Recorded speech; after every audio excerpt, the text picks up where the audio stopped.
Plant के साथ में ये पता नहीं कौन सा प्लांट जो है ना वो ग्रो कर रहा है।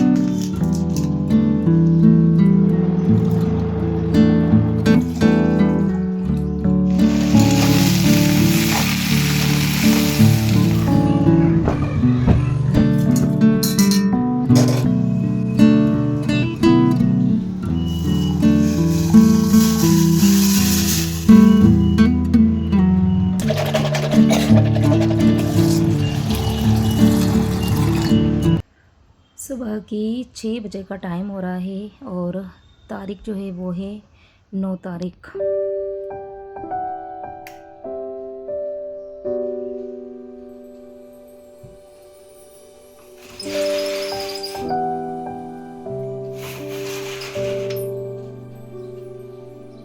सो अभी जस्ट उठी हूँ और उठते से ही सबसे पहले मैं विंडो ही ओपन करती हूँ और फिर है ना बालकनी में जाती हूँ, क्योंकि आजकल मैंने यहाँ प्लांट्स लगा रखे हैं ना। उठते से ही इनको मैं देखती हूँ। इसमें मैंने वैसे मनी प्लांट जो है ना वो लगाया था, और मनी प्लांट के साथ में ये पता नहीं कौन सा प्लांट जो है ना वो ग्रो कर रहा है। और मैंने इसकी जो एक लीफ है ना उसको तोड़ के स्मेल किया ना, तो मुझे ऐसा लग रहा है शायद ये करेले का है, क्योंकि ये वाला जो पॉट है ना वो जो मेरी किचन की विंडो है ना वहाँ पर रहता था। और मुझे याद है बहुत टाइम पहले एक करेला था पका हुआ, मतलब बिल्कुल जो अंदर से रेड होता है ना, वो रेड वाला करेला था। तो वो मतलब जो है ना वो उसकी मैंने सब्ज़ी नहीं बनाई थी, तो उसके जो बीज थे ना वो मैंने निकाल के और इसके अंदर डाल दिए थे। ये बिल्कुल खाली पड़ा हुआ था उस टाइम पर, और फिर बस उसके बाद तो मेरे दिमाग से निकल ही गया। और जब उसके बाद में अभी मैंने मनी प्लांट इसके अंदर लगाया ना, तो शायद वो जो बीज थे ना वो उसके अंदर दबे हुए थे।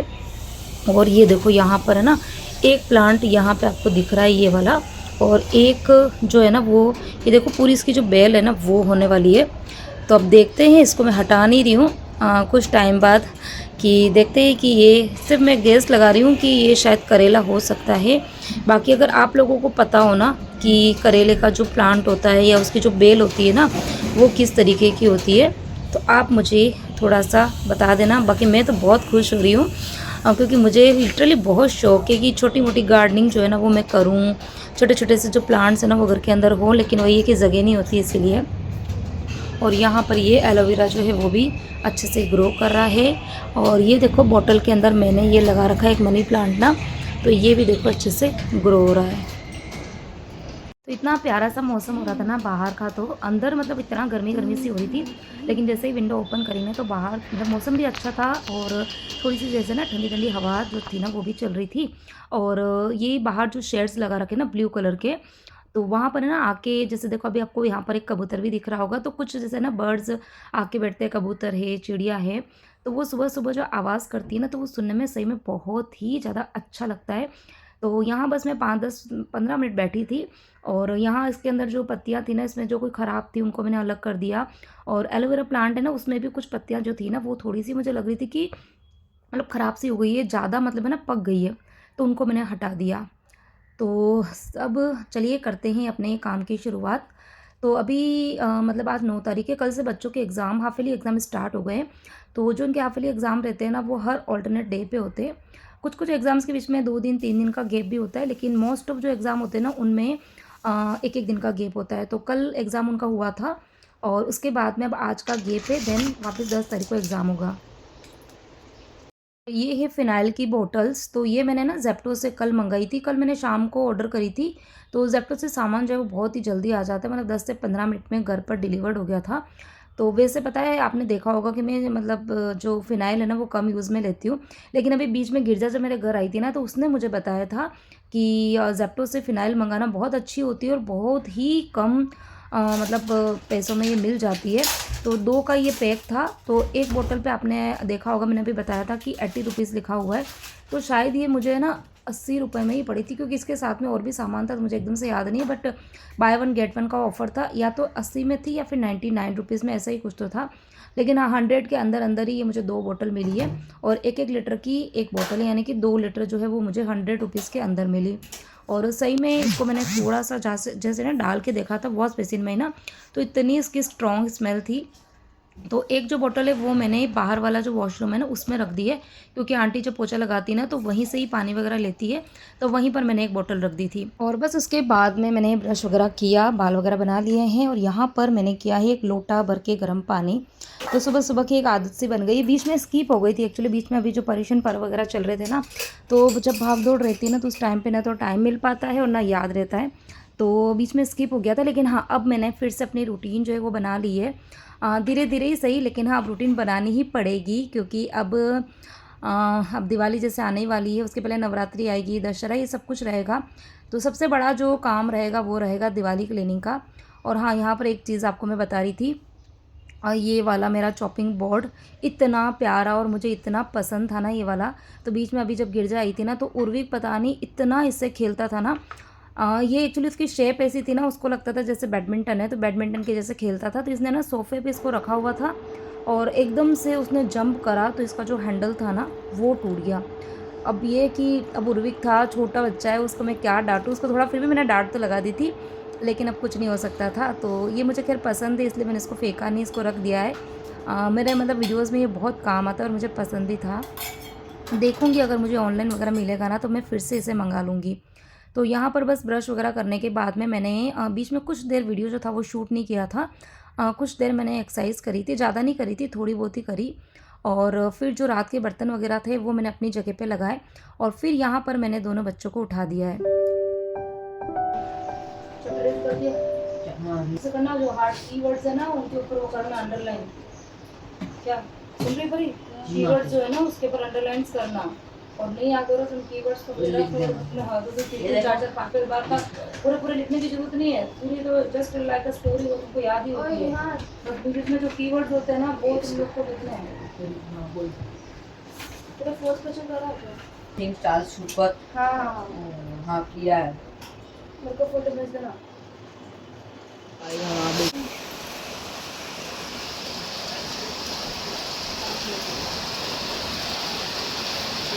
मौसम का तो कुछ पता ही नहीं चल पाता है। सुबह उठी थी, मतलब ज़्यादा देर तो फिर हुआ ही नहीं, अभी 7:30 बजे का टाइम हो रहा था। तो सुबह तो मौसम एकदम खुला हुआ था और फिर देखो उसके बाद में एकदम से बारिश स्टार्ट हो गई। तेज़ तो नहीं हुई थी बट हाँ थोड़ी बहुत हुई, लेकिन अच्छा लग रहा था। बारिश की वजह से मौसम जो है ना वो थोड़ा सा ठीक हो गया था। तो फिर से मैं यहाँ पर बालकनी में आई थी और उसके बाद में फिर मैंने काम तो कुछ नहीं किया था, मैं डायरेक्टली नहाने के लिए चली गई थी। आने के बाद में फिर मैंने अगेन चाय बनाई थी, क्योंकि जेंट्स साहब उठे थे, तो फिर मैंने चाय बनाई, कुछ देर हमने बैठ के बातें करी और अभी जो टाइम हो रहा था वो हो रहा था 9 बजे का। तो बस मेरे काम जो है वो आराम आराम से ही चल रहे हैं, क्योंकि आज बच्चों की छुट्टी है। और हाँ, इसी बीच में एक पार्सल जो है वो मुझे रिसीव हुआ, बहुत ही बड़े साइज़ का ये पार्सल है और बताऊंगी मैं आप लोगों के साथ में शेयर करूंगी। 2 पार्सल रिसीव हुए हैं, एक तो बड़ा एक छोटा है, तो दोनों ही बड़े काम की चीज़ें। बड़ा वाला जो पार्सल है ना, ये तो मैंने होम डेकोर से रिलेटेड चीज़ मंगाई है, काफ़ी दिन से सोच रही थी और पता है मैंने कार्ट में डाल भी रखा था, बट मैं वेट कर रही थी कि कब सेल लगे, कब उसकी प्राइस जो है वो कम हो और फिर मैं मंगाऊँ। तो बस जैसे ही उसकी प्राइस डाउन हुई तो मैंने तुरंत ऑर्डर कर दिया। और साथ में मैंने एक कुर्ती सेट भी मंगाया है, वो भी मतलब इतना कम प्राइस में आया है ना। और मतलब मुझे डाउट था, जब मैं कभी पता है कम प्राइस में चीज़ मंगाती हूँ ना तो मुझे थोड़ा सा डाउट रहता है कि यार पता नहीं कैसा आएगा, फैब्रिक कैसा होगा। लेकिन हाँ, इतना सुंदर सा वो ड्रेस मुझे मिला है, बताऊंगी आप लोगों के साथ में। और हाँ, एक चीज़ और मैं आपको बोलूँगी कि कई बार मुझे मतलब जो है वो कमेंट्स आते हैं कि श्रद्धा जो चीज़ें तुम मंगाती हो ना तो वो आप ना पहन के नहीं बताते हो क्या? तो बताती हूँ डियर, आप वीडियो को अगर पूरा देखोगे तो वीडियो के लास्ट में या कई बार वीडियो के बीच बीच में भी मैं जो चीज़ें मंगाती हूँ, स्पेशली जो कपड़े वगैरह रहते हैं उनको मैं पहन के बताती हूँ। और अगर आपको फिर भी डिटेल में देखना हो तो आप मुझे ना इंस्टाग्राम पर भी फॉलो कर सकते हो। इंस्टाग्राम पर तो मतलब मैं इसी तरीके की चीज़ जो प्रोडक्ट है ना उनके रिव्यूज़ वगैरह डालती हूँ, तो आप वहाँ पर भी देख सकते हो। तो जो भी मतलब जो कुर्ती वगैरह रहेगी या साड़ी या जो कुछ भी मैं मंगाती हूँ तो वो मैं पहन के, और जो रील बनाती हूँ या जो भी शॉर्ट्स वगैरह वीडियो बनाती हूँ तो यूट्यूब इंस्टाग्राम दोनों पर डालती हूँ। अब उसके बाद में डस्टिंग एंड क्लीनिंग का काम जो है वो स्टार्ट हो गया है। तो वैसे छुट्टी वाले दिन बच्चे कर लेते हैं, लेकिन अभी बच्चों के एग्ज़ाम स्टार्ट हो गए हैं, तो फिर मैंने सोचा कि चलो मैं खुद ही कर लेती हूँ। तो बस मैंने फटाफट से जो सोफ़े के कवर थे ना उनको मैंने पलट दिया था। आपने देखा होगा मैंने जो उनका नीचे वाला पार्ट था डार्क कलर वाला उसको मतलब मैंने ना ऊपर की तरफ लेकर आ गई हूँ, क्योंकि ये जो सोफ़े के कवर थे ना ये मैंने पर्यूषण के पहले लगाए थे और उस टाइम पे मैंने बोला भी था कि आगे आने वाले 10 दिनों तक मुझे बिल्कुल भी टाइम नहीं मिलेगा कि मैं ये सब काम कर पाऊँ। हाँ, बीच में सोचा तो था कि मैं चेन मतलब वो कर देती हूँ, उनको ना पलट देती हूँ क्योंकि गंदे मुझे दिख रहे थे। लेकिन वही है ना कि इतना लेट मंदिर से आते थे, फिर घर के काम, फिर सबके व्रत वगैरह भी चल रहे थे, तो टाइम ही नहीं मिल पाया। तो अभी मैंने उनको पलट दिया है, क्योंकि अभी 1-2 दिन जो है ना वो मैं काम जो है वो आराम-आराम से करने वाली हूँ, क्योंकि काफ़ी दिन की थोड़ी थकान भी है और बच्चों के भी एग्ज़ाम जो है वो भी स्टार्ट हुए हैं। तो अभी 2-3 दिन में थोड़ा-सा अपने आप को मेंटली प्रिपेयर करूँगी और उसके बाद में हमारे मतलब मेरे जो काम है ना वो रियल वाले काम जो है वो स्टार्ट होंगे।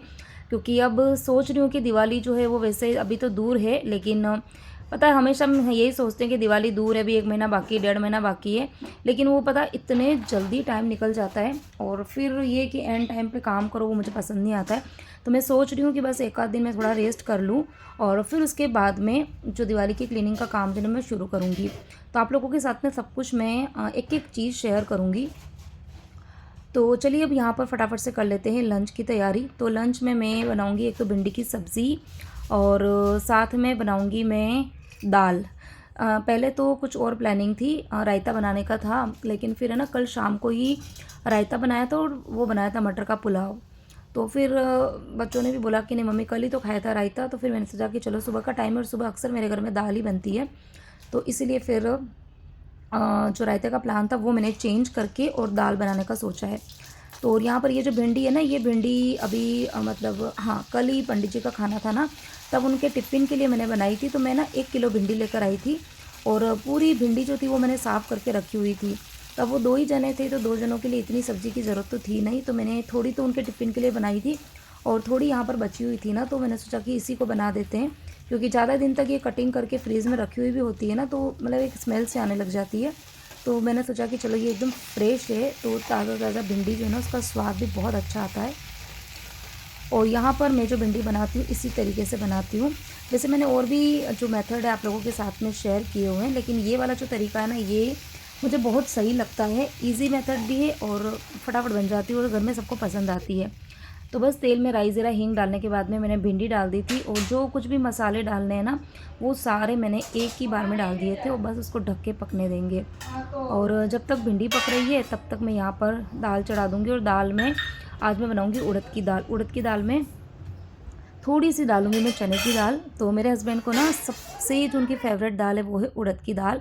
मतलब ऐसा है कि अगर उनको रोज़ भी रखें ना तो वो बिल्कुल ये नहीं बोलेंगे कि श्रद्धा क्या एक ही दाल बन रही है, उनको बहुत पसंद है। और फिर विहान बिल्कुल उसी के जैसा है, तो विहान को भी जैसे ना दाल बहुत पसंद है और दाल में उड़द की दाल उसको भी बहुत ज़्यादा पसंद आती है। तो यहाँ पर दाल जो मैं बना रही हूँ वो मैं ज़्यादा नहीं बना रही हूँ, कम ही बनाऊँगी, क्योंकि आज मैं चावल भी नहीं बनाने वाली हूँ। क्योंकि वही है ना कि कल शाम को मैंने पुलाव बनाया था ना, तो मतलब शाम को अगर खा लो ना चावल वगैरह तो फिर नेक्स्ट डे सुबह खाने का मन नहीं होता है।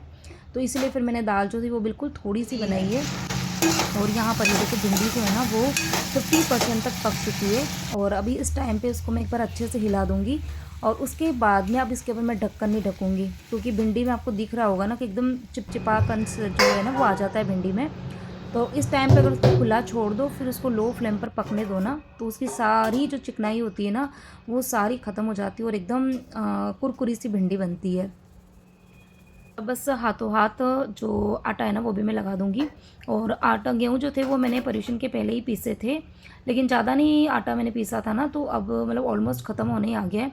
2-3 दिन का और बचा हुआ है, तो फिर जो आटा चक्की आपने मुझे फिर से पहले चलानी सेट पड़ेगी। करा था ना उसमें इंग्लिश के सेट 1 सेट 2 सेट 3 मतलब तीन तीन मतलब 80 मार्क्स के तीनों की हिस्ट्री करेंगे। यहाँ पर मतलब मेरी जो रैगिंग है ना वो अच्छी खासी चल रही है। इतने दिन जैसे पर्यूषण थे तो उसके अंदर मैं बिज़ी थी और जैसे ही पर्यूषण ख़त्म हो गए तब बच्चों के हाफ ईयरली एग्ज़ाम स्टार्ट हो गए हैं। तो वैसे तो बच्चे खुद से पढ़ते हैं, ट्यूशन वगैरह जाते हैं, लेकिन अभी एग्ज़ाम के टाइम पे ऐसा रहता है ना कि मुझे तसल्ली तभी मिलती है ना कि मैं एक बार उनका जो सिलेबस है ना वो देख लेती हूँ कि क्या-क्या सिलेबस उनका आ रहा है और सिलेबस के अकॉर्डिंग उन्होंने अपने चैप्टर्स वगैरह किए हैं कि नहीं किए। और हाँ, बीच-बीच में अभी जैसे बच्चे 9th क्लास में आ गए ना तो एक अलग ही फ़ेज़ उनका अब स्टार्ट हुआ है। थोड़ी ये बोल सकते हैं ना कि हायर स्टडीज़ जो है ना वो स्टार्ट हो गई है। और अभी जैसे ये सीबीएसई स्कूल में है तो सीबीएसई की जैसे ना कुछ गाइडलाइंस वगैरह आती रहती है। तो स्कूल से उनको मतलब वो आता है, मैसेज आता है, सर्कुलर आता है। तो यहाँ पर बस मैं उनको यही समझा रही थी कि बेटा पहले जैसा अब नहीं है, अब जब तक तुम 8 तक थे तब तक अलग तरह की स्टडी थी, अब तुम बड़ी क्लासेस में हो तो अब तुमको अपना जो लिखने का जो तरीका है वो सब कुछ बदलना पड़ेगा। पहले जैसे ना एसएसटी वगैरह चैप्टर में क्या होता था, हमारे टाइम पे भी ऐसे ही होता था कि जैसे बड़े क्वेश्चंस आते थे ना, तो आपको जो मन में आता है, जो आता है मतलब उस क्वेश्चन से रिलेटेड ना, वो आप लिखते जाओ, पेज भरते जाओ। जितनी सप्लीमेंट्री लेते थे ना तो इतनी खुशी मिलती थी। और जैसे ना दूसरे कम ले रहे, हम ज़्यादा ले रहे हैं, तो हमें यूँ लगता था कि हाँ हमारा पेपर बहुत अच्छा हुआ है। लेकिन अब ऐसा बिल्कुल भी नहीं है। अब एसएसटी के अंदर भी आपको टू द पॉइंट चीज़ें जो है वो लिखनी पड़ती है। आप कुछ भी राम कथा में लिख के आ जाओगे ना तो आपको नंबर नहीं मिलने वाले हैं। तो भिंडी यहाँ पर अच्छे से पक चुकी है, लेकिन उसको मैंने ना थोड़ा सा उसे खुला रखा है। ये देखो यहाँ पर है ना तेल अच्छे से रिलीज भी हो रहा है, और जो भिंडी की वो रहती है ना थोड़ी सी चिकनाहट से ना, वो भी एकदम अच्छे से सूख जाती है। देखो एकदम कुरकुरी सी भिंडी होती है ना, वो बनती है। तो मसाला अगर पहले डाल दो, बाद में डालते ना नमक डाल के पकाते, तो भिंडी ना बहुत ज़्यादा चिपचिपी सी होती है। और मसाला नमक ये सारा अगर एक साथ में डालो ना, तो भिंडी की जो चिकनाहट रहती है ना वो बिल्कुल भी नहीं रहेगी, और एकदम कुरकुरी सी भिंडी बनेगी। तो मेरे घर में तो इसी तरीके से बनती है, सिंपल सी, और सबको बहुत पसंद भी आती है। और इधर दाल के लिए मैंने तड़का जो है ना वो रेडी कर दिया है, क्योंकि दाल जो है ना वो अच्छे से बॉईल हो चुकी है। और ये उड़द की दाल जो है ना वो मैं बहुत ज़्यादा मतलब है ना वो नहीं करती हूँ, जो थोड़ी सी खड़ी दाल होती है ना वही अच्छी लगती है। और यहाँ पर देखो एक चीज़ आपको बताऊँ, ये बीच में आपको दिख रहा होगा एक बड़ा सा टमाटर, मतलब मैंने टमाटर की कटिंग करी थी, लेकिन जैसे एक जो टमाटर रहता है ना उसके 2 पीस या 3 पीस करके फिर उसको छोटा छोटा कट करते हैं ना, तो नीचे ही नीचे ये बड़ा पीस जो था वो रह गया था और मुझे दिखाई नहीं। और अभी जब मैंने मसाले में डाला ना तो मुझे दिखा। तो अब तो ये इतना गर्म हो गया ना, तो फिर इसको मैं ना कैसे करूँ, तब मैं सोच रही हूँ इसको थोड़ा सा पकने देते हैं, फिर इसको मैं ये देखो अच्छे से ना चम्मच से ना अच्छे से मैश हो जाएगा। तो ये देखो ऐसे कुछ कुछ गड़बड़ जो है ना वो हम काम करते हैं ना तो हमारे साथ में हो जाती है।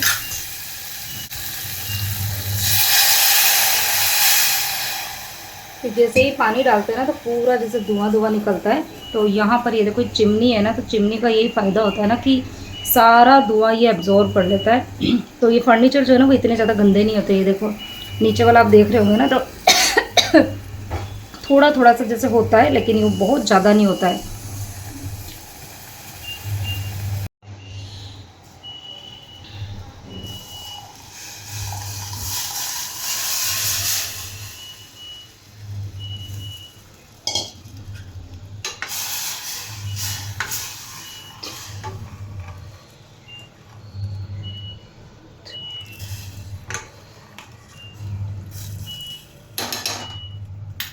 तो यहाँ पर भिंडी भी बन चुकी है, दाल को भी मैंने तड़का लगा दिया है, आटा भी लग चुका है।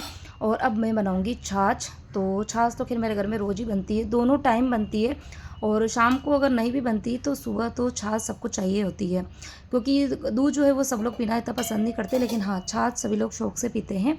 तो चाहे आप छाछ पियो चाहे आप दूध पियो, आपको डेयरी प्रोडक्ट जो है वो खाने ही चाहिए। स्पेशली हम लेडीज़ को तो जैसे हमारे ये ना बहुत जल्दी जैसे ना पैरों में बहुत दर्द होता है। अक्सर हम लेडीज़ की प्रॉब्लम होती है कि कमर दर्द हो रहा है, पैरों में बहुत ज़्यादा दर्द होता है। तो विटामिन B12 जो होता है ना वो हम लेडीज़ में कम होता ही होता है। अगर बहुत ज़्यादा कम हो जाता है तो फिर टैबलेट्स वगैरह लेनी पड़ती है। और यदि बहुत मतलब समझ लो ना कि पॉइंट उनका कम चला जाता है ना, तो कई बार इंजेक्शंस जो है ना वो भी लेने पड़ते हैं। तो अक्सर जैसे हम लेडीज़ को ये प्रॉब्लम होती है ना कि पैरों में बहुत ज़्यादा दर्द है, मतलब सो के जब उठते हैं ना तो उसके बाद में भी हमें थकान महसूस होती है, पैरों में कोई जान ही नहीं होती है।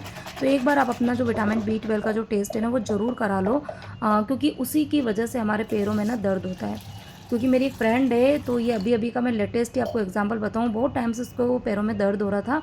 तो उसने क्या करा कि वो है ना पेन किलर लेती थी, और उसे ये था कि पता नहीं पैरों में दर्द होगा, तो बहुत दिन तक उसने पेन किलर ली, लेकिन धीरे धीरे वो विटामिन B12 जो था ना वो बहुत ही ज़्यादा कम होने लग गया। और जब बहुत ज़्यादा कम हो जाता है ना तो पैरों में जैसे वीकनेस और दर्द तो होता ही है, साथ में है ना जैसे आप सांस लेते हो ना तो सांस लेने में भी थोड़ी थोड़ी दिक्कत आती है। जब बहुत एक्सेस लेवल पर कम हो जाता है ना तो ये कंडीशन आती है। ठीक है, तो बाद में फिर उसने डॉक्टर को बताया, तब फिर डॉक्टर ने उसको बोला कि भाई विटामिन B12 जो ना वो तो बिल्कुल ना के बराबर है। तो फिर उसको इंजेक्शन जो है वो लग रहे हैं, अभी तक लग रहे हैं, लेकिन वही है ना कि रिकवर होने में 5 से 6 महीने लग जाते हैं। तो इसीलिए टाइम टू टाइम हमें अपना जो physical checkup, specially vitamin D और जो विटामिन B12 है इसका चेकअप ज़रूर कराना चाहिए। क्योंकि हमें ऐसा लगता है कई बार ना कि हम जल्दी जल्दी काम नहीं कर पा रहे हैं दूसरों की तरह, तो हमें ये लगता है कि शायद हम लेज़ी हो गए, हम आलसी हो गए। लेकिन उसके पीछे का रीज़न हमेशा ये नहीं होता है कि हम आलसी है, हो सकता है कि हमारे अंदर कुछ ना कुछ बॉडी के अंदर कुछ ना कुछ किसी न किसी चीज़ की कमी होती है, तो उसकी वजह से भी हो सकता है। तो अपना फिज़िकल चेकअप जो है वो हमें ज़रूर कराना चाहिए। तो यहाँ पर बस खाना जो था मतलब ऑलमोस्ट मेरा बन ही चुका था, लास्ट में मैंने रोटी बनाई है। किचन के सारे काम मेरे हो चुके हैं, मतलब काम सारा हो गया है। खाना भी खा लिया, जेंट्स भी शॉप पे चले गए हैं, बच्चे भी खाना वाना खा के फिर से पढ़ने बैठ गए। सिर्फ झाड़ू पोछे का काम है, तो वो तो जब आंटी आएगी ना तब करेगी। तो अब मैं फ्री हो चुकी हूँ और टाइम की अगर बात करो तो अभी 12:10 हुआ है। तो 12:10 पर घर के मेरे सारे काम हो गए, वो भी आराम से। जल्दी जल्दी करती हूँ ना तो मेरे 2 घंटे 2.5 घंटे में सारे काम हो जाते हैं।